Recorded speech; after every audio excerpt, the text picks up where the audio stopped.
Hello, everyone. Good afternoon. It's Paul here with Ed. Hello, Ed, Howdy, everybody. How you doing? from Cruise Planners Getaway Gang, and we are coming at you live with the another edition of Travel Talk Live. It's the first of the month, so that means it's time for us to talk about all that's happening in the travel industry, some of the hot topics, news stories of the last month. Before I forget, if you're watching this from our business page on Facebook, make sure you come over, join us in our VIP group. It is Travel with Paul and Ed. I will put a link in the description of the video. Also, if you're watching us on YouTube, welcome. Thank you for watching. Please give us a like and a subscribe and come over and join our VIP group. We post lots of great content. And again, that link will be in the description. So, Ed, it's Giving Tuesday, which is a great time to talk about That's our right. fundraiser from last Our month. fundraiser. Yes. And by the way, greetings, travelers. Thanks for tuning in again to Travel Talk Live with Paul and Ed. Thanks so much to everybody who gave during the month of November or booked with us. Through our Facebook campaign, we were able to raise $275. That's more than half of our goal. So That's right. fantastic. Again, thanks to everybody who donated this month. Also, we told you that you'd be able to book with us during the month of November and that we would be donating a portion of our proceeds to this cause as well. And I'm just pleased to say that we had one of our best booking months ever. So once again, thank you so much.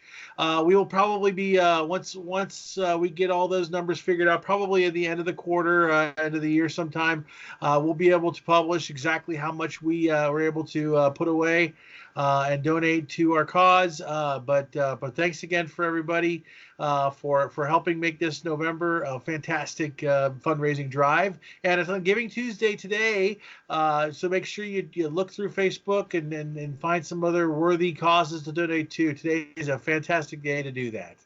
Absolutely. And I'm so excited. We appreciate you. I want to just reiterate how much we appreciate you donating and appreciate your business. And like Ed said, we'll get you an updated number soon, but we'll definitely be able to hit that. I know we'll hit that $500 mark for sure. So I'm Absolutely. excited about that. So, So, Paul, did you have a yeah, nice Thanksgiving? I had a great Thanksgiving. And this will lead into my first story here in a minute.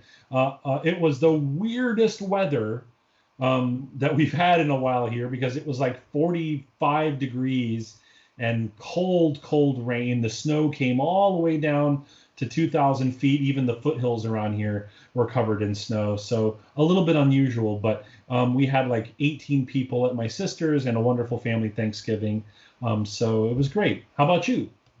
We had a great Thanksgiving too. We had about 9 people here. Originally, they were expecting a nice stormy Thanksgiving, and here in Arizona, we hear the words rain, we get really excited since that doesn't happen very often in the desert. Right. Luckily, we were worried that the people who were traveling from up north would be stranded down here, but it turns out that they were. The rain didn't hit us until later that evening, so they were able to come down, have a wonderful Thanksgiving feast, and then get back up there before the rain really started. So we lucked out there. We had a great Right. Thanksgiving. And the people from Prescott, your family from Prescott got snow up there, right? Oh yeah, Friday it snowed like crazy. They woke up to about 8 to 10 inches in different Oh, areas of snow, and it was still there on Sunday when I went up to visit my dad. So, well, uh, I'm glad they yeah, made it back before that I dumped. have too. Luckily, though, unfortunately, I don't think a lot of people in the country had a very as fortunate traveling day, did they? They did not, and that leads into our first news story. It's a given. You've seen it everywhere in the news, but absolutely a huge winter storm disrupted. We had that first round come through, like I said, on Thanksgiving here, but the big storm came through Sunday and yesterday, and it was a real doozy. The high winds, the ice, the heavy snow caused disruptions from coast to coast from people who were returning from the Thanksgiving holiday all over the U.S. So Sunday we had 950 canceled flights and 8,400 flights that were delayed due to the poor weather, and especially out here in the western part of the country. And then, of course, as it rolled east yesterday, there were another 814 flights that were canceled and 6,200 that were delayed yesterday. So unfortunately, Sunday and yesterday also happened to be the two busiest travel days of the year, the Sunday after Thanksgiving and then the Monday after Thanksgiving. I didn't realize that till I looked at the story a little closer. So what do you know? Those 2 days, the two busiest travel days, and the two most affected by that horrible storm. So a lot of headaches for travelers, and I'm sure there's still a lot of folks still trying to get home. The good news, at least a little bit of positive news is Delta, American, United, and others have waived the change fees for folks that were affected. So that was going to be my question, whether or not there was any kind of if the airlines were helping out on this. Yeah, I mean, they can't really compensate because it is, it's not their fault. But they are helping out by waiving change fees. So even if you're still trying to get home, it won't cost you any extra, at least. So they have a little bit of a heart. I'll leave it at a little bit, but anyway. Yeah, so, hey. So what's going on? What's first on your plate news story wise today? Well, Paul, let me ask you something. Are you excited about 2020? I am. We were just talking about this too. I think 2020 is going to be a banner year. It's fantastic because we just had a recent survey that was done by the American Society of Travel Advisors. It says revealed that American travelers are actually optimistic about travel in 2020. I don't know how optimistic they will be after this last weekend of delays. But yeah, maybe they changed. Maybe ask them after these weather delays and they've changed their tune. But no, the American Society of Travel Advisors tracks perceptions of American travelers, key indicators of future travel planning, and where they are spending with its annual How America Travels study. And according to the survey, 50% of travel advisors think their business is going to be better next year than it is this year. And I think we're in that category. Yes, absolutely. We definitely think our business is going to be better next year. In fact, talking to a lot of travelers, I think they think it's going to be better too. So, and that brings me to the next point. Among consumers, travel optimism is up, but there's a disparity between the sexes. 50% of men feel the economy will be better in 12 months from now compared to 31% of women. Additionally, men will spend an average on $2,377 on a trip, while women will just spend on average about $1,542, according to this study. Men also plan to take more trips than women, 2.6 trips versus 2.0. So, men are probably a little bit more focused on traveling and getting out there than women, but at least according to this study. Overall, travelers anticipate spending $6,772 on travel in 2020, which is a 10% increase over the past 12 months. Wow, so that's huge. Yeah. Married people will also spend more on travel, and Gen Xers will spend more than both millennials and boomers on travel in 2020. Also, they asked about what's your main concern when traveling abroad. The top concern for travelers right now this study, is personal safety and not having enough money. So you basically, that was 52% of the people surveyed had a concern about that, which is interesting because that gives us an opportunity to plug once again travel insurance. So if you're ever traveling and you're overseas and you're worried about getting sick or something happened and not having enough money to spend on things like airlifting off of a cruise ship, make sure you have that travel insurance. It makes a world of difference and it covers you in more ways than you know. We'd love to be able to do another show on travel insurance and give you guys the ups and up on that soon. So stay tuned for that. Going down the list, 49% people fear crime. 46% when they travel are worried about terrorism. And 46% also say they are concerned about severe weather and natural disasters when they travel. So that's basically where people's concerns are when they travel. The top destinations revealed by the survey for people who are going to be traveling in 2020. 54% people would go to Japan. 49% see the UK. The Bahamas was 49%. Italy was on the list. France, China, Thailand, and Puerto Rico, and then Costa Rica rounds out that list. So I want to go to all those places. Yeah, me too. So I mean, I'm looking at these percentages, and I'm wondering if they just asked whether or not you want to go to Japan, and then 54% people said yes, and 46% said no. I think that's right, because otherwise it definitely doesn't add up. Because the percentages don't really add up here. Yeah. I think that's a yes or no percentage, but even exactly. So it's got to be. Another thing that's going to be definitely helping optimism of travel in 2020 are airline fares. And so, Paul, you got a story about airline fares? Yeah, I was going to say, and I saw UK at basically at least half the people asked wanted to go to the UK, and Italy on that list, France as well. In particularly, transatlantic airfares remain low, even though some big players in the low-cost carrier market have gone away in the last couple of years. So that's good news. So like I said, you've heard of WOW Air. They were a big one into Iceland. Of course, more recently, Thomas Cook, which was a big, very old British company, went kaput. Those are some of the two of the bigger low-cost names, and there have been others in the last 18 months or so that have gone out of business. Others like Norwegian Air and Eurowings by Lufthansa have scaled way back. Even with that, the sort of the wow effect, as I was reading, has stayed around. The fares have stayed low. So even with the demise and the shrinking of these low-cost operators, North America to Europe capacity on airlines has gone up by almost 3%.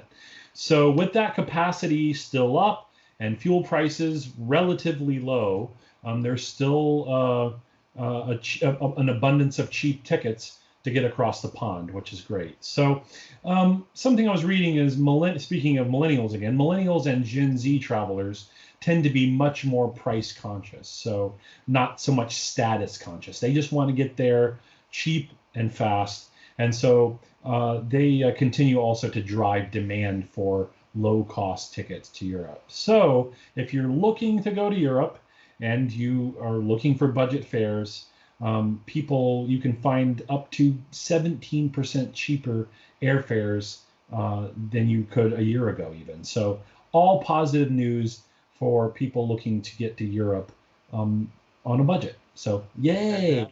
But if you get to the UK, once you land, there is some unfortunate news. Tell us about that, Ed. Well, Uber's in the news again.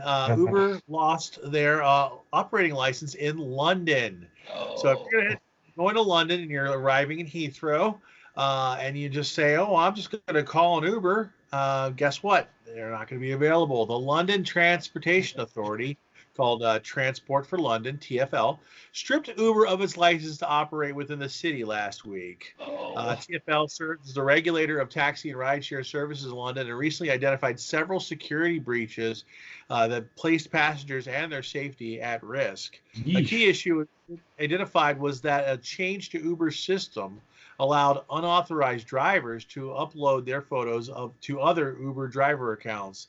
And this allowed them to pick up passengers as though they were the booked driver, which occurred in at least 14,000 trips. Aye. This means all the journeys were uninsured, and some passenger journeys took place with unlicensed drivers.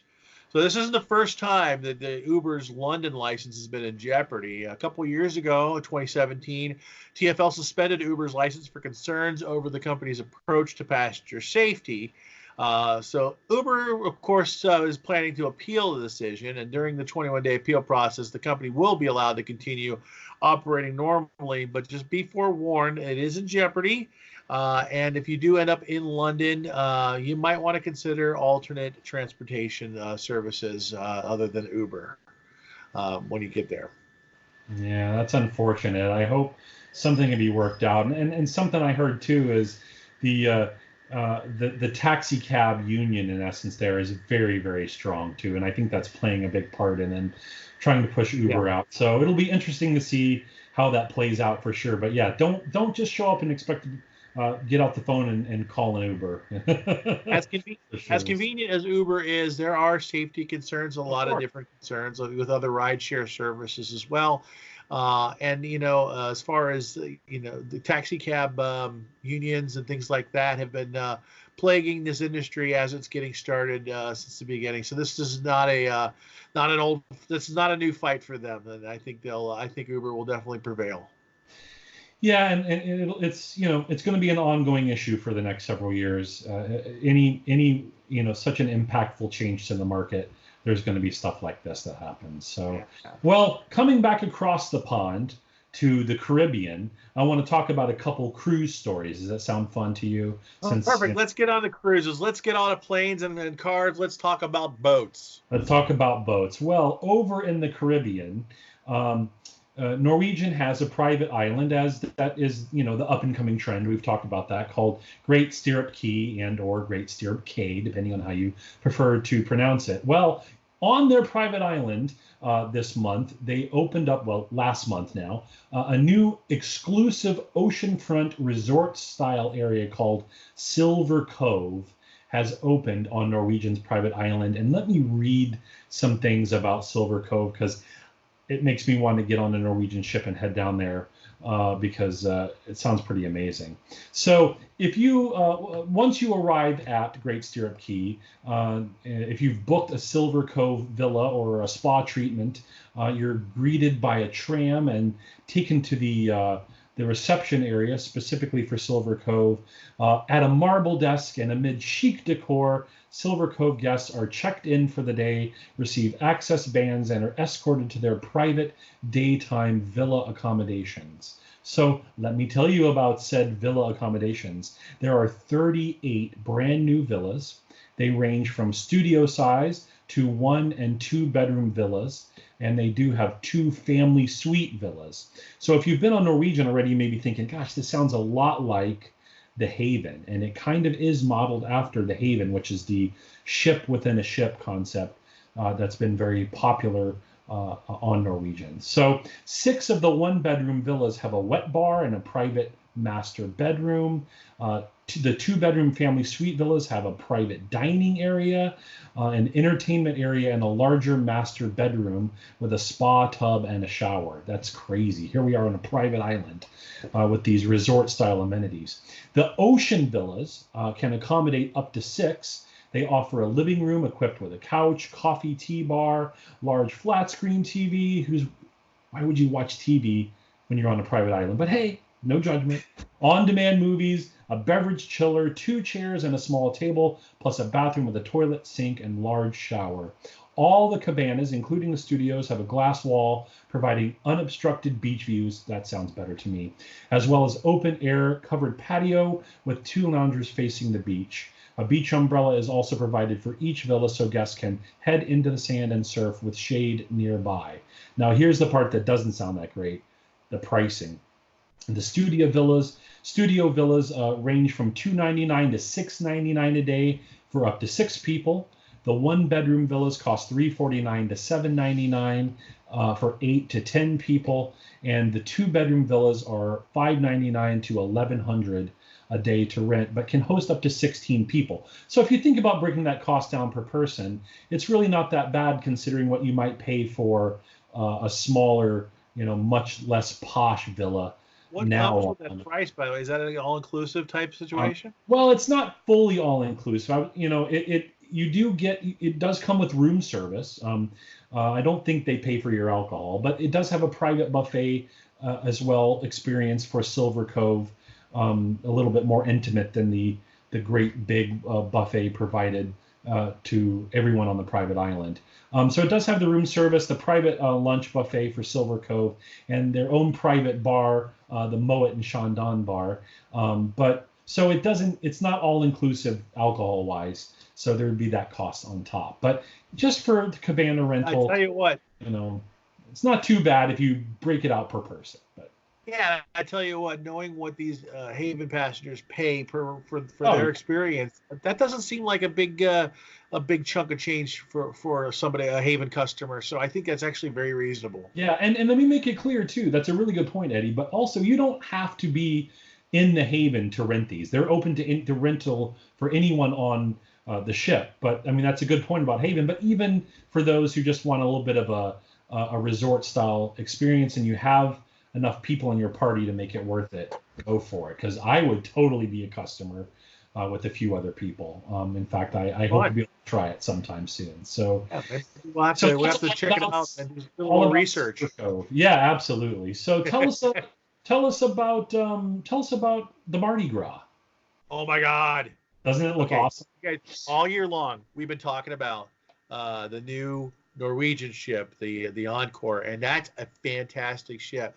But I am hooked on reading about Mardi Gras. I love this ship. Now it's going to be it's got one of the the first ever roller coaster at sea. I'm sorry, I'm so excited about it. I'm all choked up. It's called Bolt, Bolt, and it's the first ever roller coaster at sea, and it's electric. It's motorcycle inspired. It can hold two people. You ask me, it looks more like a wave runner kind of thing, but you're sitting on it, and you can control your speed on this thing. So you basically, but it travels you along this track all around the top deck, and it is fantastic. You could go up to 40 miles per hour. Wow. You can move along, 187 feet above the sea level. So you're cruising along on this wave runner, looking at the whole ship. It's fantastic. So there's going to be on-track cameras. Take your picture along the way. On top of it's exciting, man. I want to go on this so bad because I'm a big roller coaster junkie, and so I can't wait to try out Bolt on the Mardi Gras. So they also Carnival unveiled some other details about it recently. It's coming out in August of 2020, so keep an eye out for it. We're already booking. We already can book travel for it. So give us a call if you want to get on to this awesome brand new ship from Carnival. There's also going to have a water park called Waterworks, which features 3 water slides. The 312-foot Blue Lightning, 229-foot long Orange Thunder, and a 265-foot Twister. That sounds fun. It does. Mardi Gras will also feature a 600-foot long ropes course, which is the longest ropes course at sea. It also will feature a 9-hole mini golf course, so you can play putt-putt. We used to call it putt-putt on your ship, And so when it debuts, Mardi Gras is set to sail British schedule, a schedule of 6 to 15 day itineraries through Europe and the Caribbean.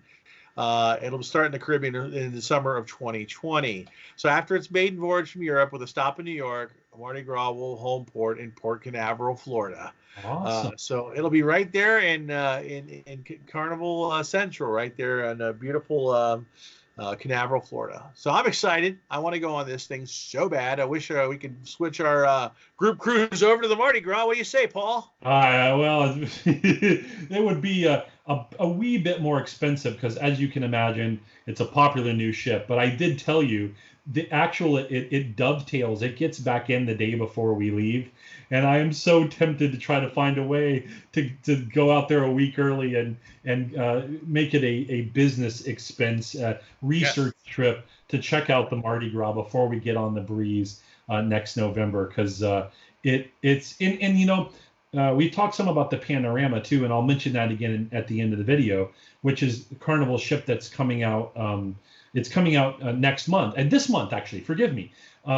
This year, and it's a lot like a couple of the previous ones in terms of its style and what it's got on board. Mardi Gras is a completely new design for Carnival, so it's going to be something else. I'm excited too. So it's a whole new ship, and that's a whole new type of ship. So I'm excited too. Well, you'll hear us talk about it more, I'm sure. But I posted a video a few weeks ago on the VIP group. And I'll post it again. You can also find it on YouTube. It's just basically a kind of a computer mock-up of how it's all going to look, and it looks so exciting. I was yeah, I'm sorry.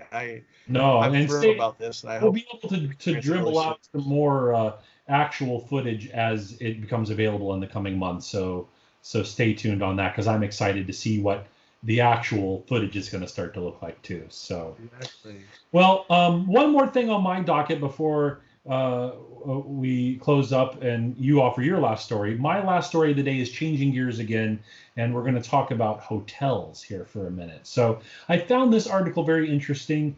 It was a little bit oriented towards maybe readers who are hoteliers themselves, but I wanted to share it too because it's very interesting from the consumer standpoint. And these were 5 trends that we can look for in hotels here coming up in 2020.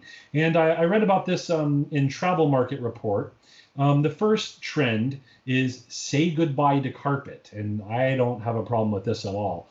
More and more hotels are replacing wall-to-wall carpet with wood flooring, and you're like, wow, that probably costs more to install. And yes, it does, but they're finding that it lasts a lot longer and is less expensive to maintain than carpets. So I like the sound of that. It sounds cleaner to me.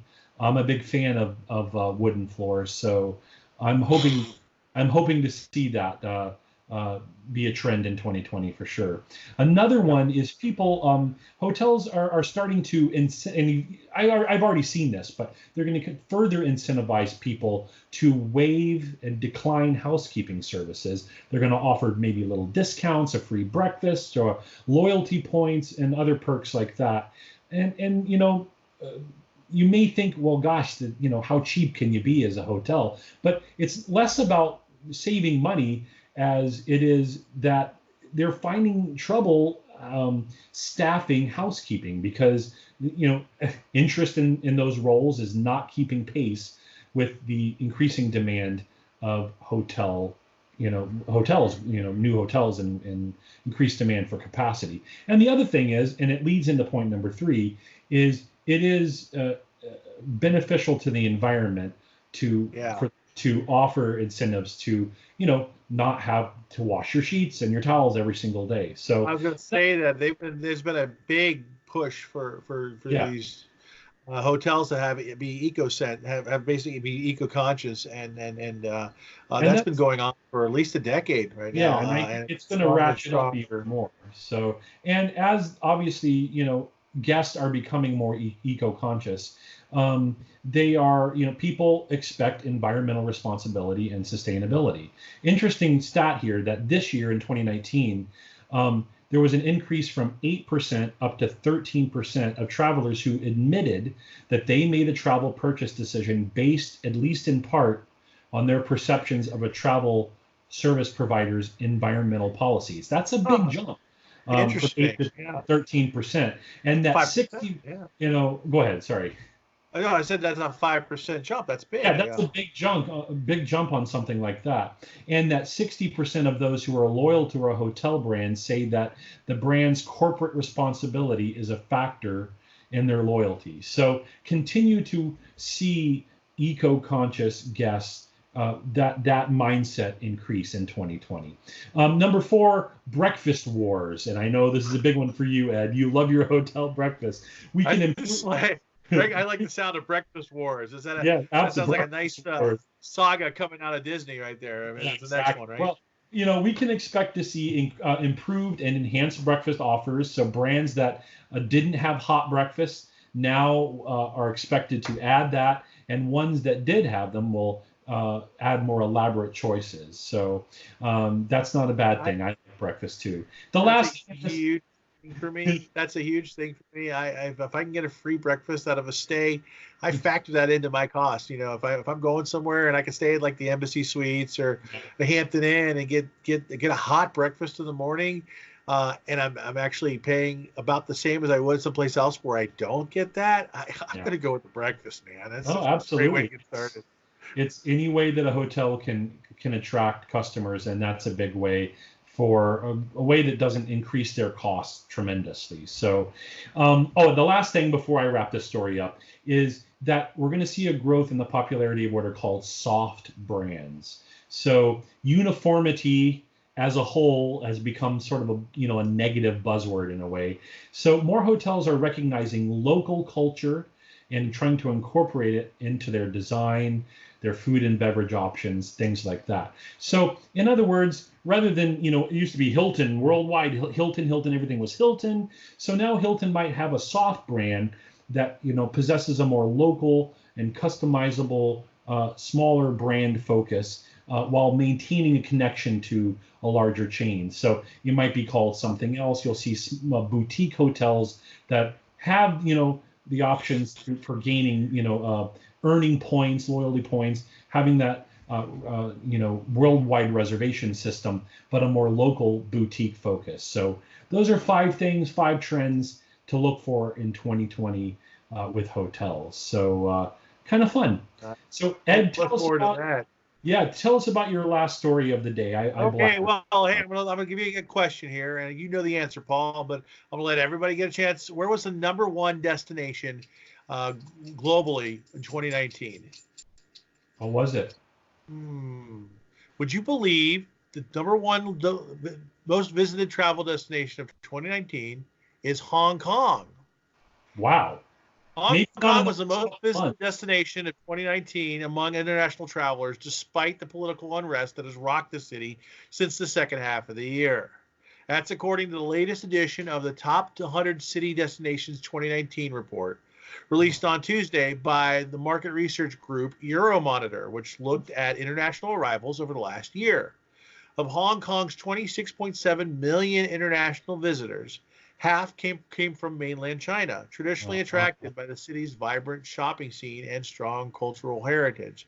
So despite all the unrest, you still had mainland Chinese users coming to Hong Kong to visit. You still had a lot of international travelers also coming to Hong Kong to visit. So it's fantastic. Globally, inbound visits to Asia in general outpaced other regions again this year. We talked about this a few months ago. In 2017 and 2018, Asia has been huge. In 2019, boom, it's still up there. Asian cities accounted for 43 of the top 100 cities in this study. So we got the top 10 here. You ready to hear them? We already talked about Hong Kong. #1's Hong Kong. #2, Bangkok. #3 is London. We talked about London already. 4, Macau, right? Am I saying that right? We talked about the Macau. Okay, it's the casino gambling. Correct. It's China's Las Vegas. That's right. #5 is Singapore. #6, Paris. #7, Dubai. #8, New York City. #9, Kuala Lumpur. And #10 is Istanbul or Constantinople. That's nobody's business but the Turks, though.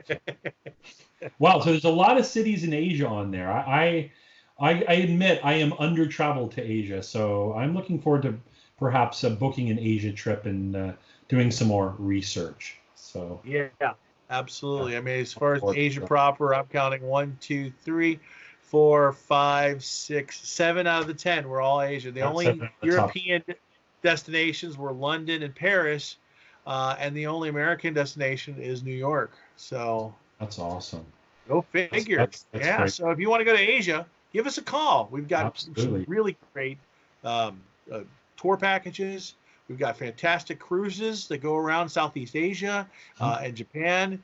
So you would, and the Indian Ocean. There's some fantastic cruises and travel packages, and some really great prices too. So give us a call.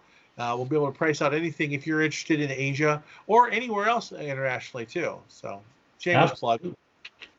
Gosh, I can't believe this. We're at 34 minutes here, and it feels like we just started. I love talking about the news stories, and so we've come to the end of another first week show where we talk about travel news stories. So our next one of these will be in January. Lots of new stuff to talk about then. I did want to say before I forget that next Tuesday, we won't be doing a Travel Talk Live because here in LA, the Carnival Panorama will be setting up shop. And Stephanie, my wife and member of the Getaway Gang, and I will be on board a week from today for, yeah, we're going to represent Getaway Gang and cruise planners as we're on board the Panorama for her naming ceremony and a big public or a big private event for the travel industry. We'll get to have dinner on board, have tours of the rooms, and we hope to, we know we're going to get a lot of good footage of that event. So we'll be producing some of that, dropping some footage here on our business page and our group and on YouTube. So thank you for your patience. We won't be around next week for that, but it's exciting. I'm excited. I wish you could be here, Ed, too, to join us. But we'll just, we're going on a group cruise as well in April. But we wanted to be able to drop some of that hot footage as it's brand new, has not even sailed. It leaves the next day, leaves next Wednesday on its first sailing. So, yeah. So look for that next week. And then the following Tuesday, we're going to do a special holiday show, and we're going to do a destination guide. So we'll talk about some great things then. And then we'll be off for the rest of the year. So we'll see you guys in a couple of weeks. Look for Paul's videos to drop next week. And then just keep engaging on our posts. I've got some great Christmas villages and holiday villages and travel ideas that are getting posted daily on our VIP group. So just keep an eye out for some of those. Maybe they'll spark some ideas of places you want to visit. If you see anything you like, go ahead and comment on them. Like we had somebody do that earlier about the Biltmore in North Carolina. There's in South Carolina. North Carolina. Asheville. Yeah, Asheville, North Carolina. So if you're interested in going anywhere, reach out to us on our VIP page or leave a comment here in the notes if you're watching on YouTube. We'll get back to you right away. All right. A lot of fun as always. Thanks, guys, and we'll see you around the group and on YouTube. Have an awesome week. See you later. All right. Yeah, take care, everybody.